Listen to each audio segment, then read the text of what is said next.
Now, to get the tension up and going, we're throwing in a challenging AI cast as well. So it's PvP, PvPvE, right? And Say that again. PvP, PvPvE, something there. Could be. No, I'm sure if I made it. No, you're good. With that one. That was good. That was good. So, Hey, you sounded professional. okay, so basically, the point of our game, the stick in the ground, is high tension here, right? Right, sure. And we have a very much like a high risk, high reward gameplay. So this is a match-based game, right? So before you go in, you gear up, you bring your coolest shit, as cool as you can. It's going to help you in the battlefield. On the other hand, if you die, you lose all that stuff and your life as well. This is permadeath game, right? Permadeath, okay. Yeah, so basically we want to borrow a lot of stuff from survival games where those really, really intense PvP moments happens, where you don't know if you should attack or not. Like, should I go there? Should I not go there? What should I do? Da, da, da, da. And your life depends on it, right? You're gambling with your life. We need to get across the idea that there's a fear of loss going on with this as well. If you don't feel lost, if you don't have something to lose, Right. you know, that risk just disappears. Well, that's what I'm saying. When you say you gear up, how do you gear up? This is in the beginning of the game. In the beginning of the match, you see a tactical map. You see what monsters you're going to do, and then you're gearing up accordingly what you think is going to be worth it, right? Are you gearing up within the game or before you enter the game? Before you enter the game. Okay, nice. All right. And then the match itself is divided into three sections, basically. This is the tracking your target thing. So you have a detective mode, which can see dark energy. Okay. Right, so that helps you, because I don't want to see any HUD elements. The game should speak to us, right? Right. By itself. Nice. Now, here's the typical encounter for AI encounters here, right? They are really there to challenge you to use your gear differently. Okay, so obviously here right now I'm going to use a flare. I want to see a little bit more what's going on. It reveals more stuff.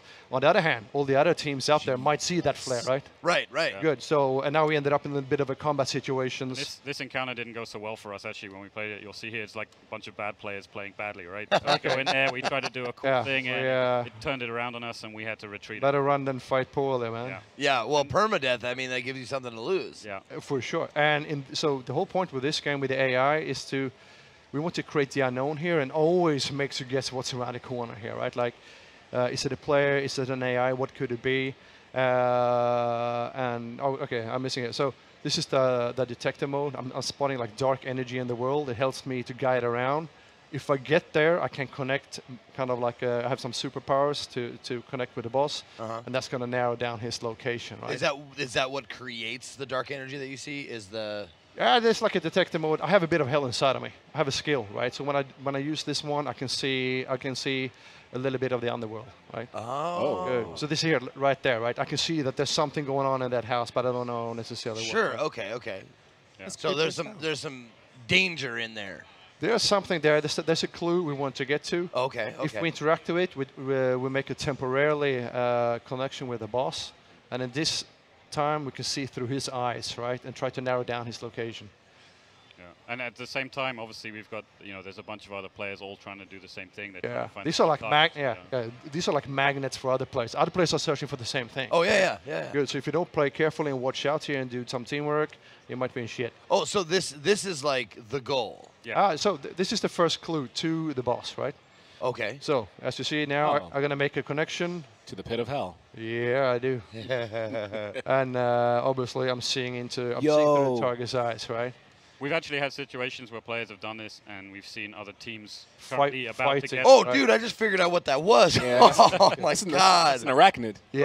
You might see him a little bit more later. And this is also like, so we're jumping a bit here, right? So we took the third clue here. Okay. And in classic survival game scenario, right, you have already spent some ammo. You want to go maybe to a supply point, right? Yeah. But as always, they're in the shitty spot. So it's, again, high risk, high reward gameplay. Should I go there or not? Because people might snipe me as I go there, right? Right. So you're not just searching for the beast, the monsters, and stuff like you're that. Gearing up to your advantage, right? Yeah, but you're defending against other players. Yeah, for sure. Yeah. Okay. So in this case, I send in my body first, right? So go get a meat shield. It's always the Brit goes in first. Is this you guys actually playing? Yeah, for sure. Yeah. Oh, awesome. Yeah. That's really So cool. he could legit send you in, then he dies permadeath, you live, and you keep all your stuff. We have a reviving mechanic, right? So we really want to keep you playing together here. Okay. Gotcha. So, okay. but if you revive, they lose a health chunk. Okay. And if you revive again, then well, you're in shit, basically. Okay. So here so basically this game is a very social game. So what you don't hearing here is the commentary, right? Right. It's like me and him constantly chatting what we're hearing and stuff. And if he gets scared, I get scared, and I get jumpy, right? That's the part, right? And obviously the VoIP and stuff in game is going to be positional. It's 3D as well, so you can obviously. Nice. I love that. I love that. So if you pay attention there, there's like a PvP battle going on beneath us because everybody is kind of going now to where the target location is. We have nothing really to gain from going there, right? Like we can shoot them, but they don't have the bounty yet. Right. So we're gonna go in first. Yeah, what you're actually going to see for the next two kind of shots here is two of our special AI. The first one we're going to see just coming up here will be the Hive. These, by the way, are dogs. If you go close to them, they're going to start barking. Other players are going to hear you. They're going to attract AI Other to players, you. like the map should speak to you, right? Right. The map, and I can play chess kind of. Where are the other guys? Where should I go? No, and that's this is a crazy. That's crazy. She just wants to give you a big nasty hug. Nope. Yeah. Yeah, I saw in the opening 5 she's minutes. full of bugs. Yeah. So she's a long-range enemy with like swarm bursting out of her chest. Oh my God, you're terrible people. And this is classic, like you're bleeding, you need bandages, all that stuff, right? Yeah, that's something I was going to ask you about the healing items. Like, probably like they take time. Yeah. I mean, you're basically defining your class as your. Here comes another bad boy. He's called a meathead because he doesn't have any head. Like, yeah, he's using basically leeches on the ground as a way of seeing and hearing and understanding what's going on. So we went too close to them. They got triggered, and he's now. Okay. Now, so our game starts really stealthy because you don't want to be known your position. Right. But sometimes you just have to bomb your way through, right?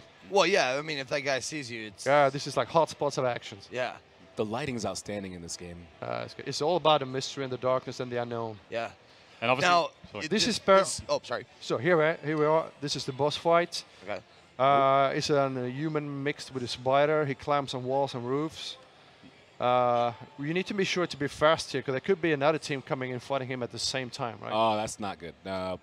Yeah. So our game is very dynamic. It's like if you and me were playing it, right, and we hear these guys playing it, we might as well just wait for them to do it, and then we go in for the kill in the end, right? That's what I'm saying. Like, you let them take the brunt. Yeah. It's a perfectly legitimate strategy for players to go in and try to hunt another team. At this point, I'm being jumped by. He just jump attacks and everything, right? And you see him one time, then he's gone the other. Yeah. That is a super quick spider. Yep. So at this point now, we have killed him. In order to get the bounty, we need to banish him to hell. Now I understand, kind of like I'm getting more and more like, you guys are bounty hunters. You want to banish these guys and you get paid. Exactly that. And when we do, there's a burning spot on the map opens up. Like every player in the whole map now sees where this is. This is why it's called Hunt Showdown. Bam, right? Everybody gonna go there. Everybody gonna duke it out. Dude. Yeah. That's like actually really cool. So the other interesting thing about that is it's, like I mentioned before, is it's a legitimate strategy for other players to just ignore the clues, ignore the target, and hunt the other teams who are hunting the target. Yeah. You can stalk another series of hunters going out there. As you see in the left corner up there, there's like a little timer ticking, so everybody kind of have time to get there. Oh, okay. Here I'm being badly slapped. Right? So here's where we have like the revive mechanic, right? Like I died, he can revive me, but I lose a health chunk, right?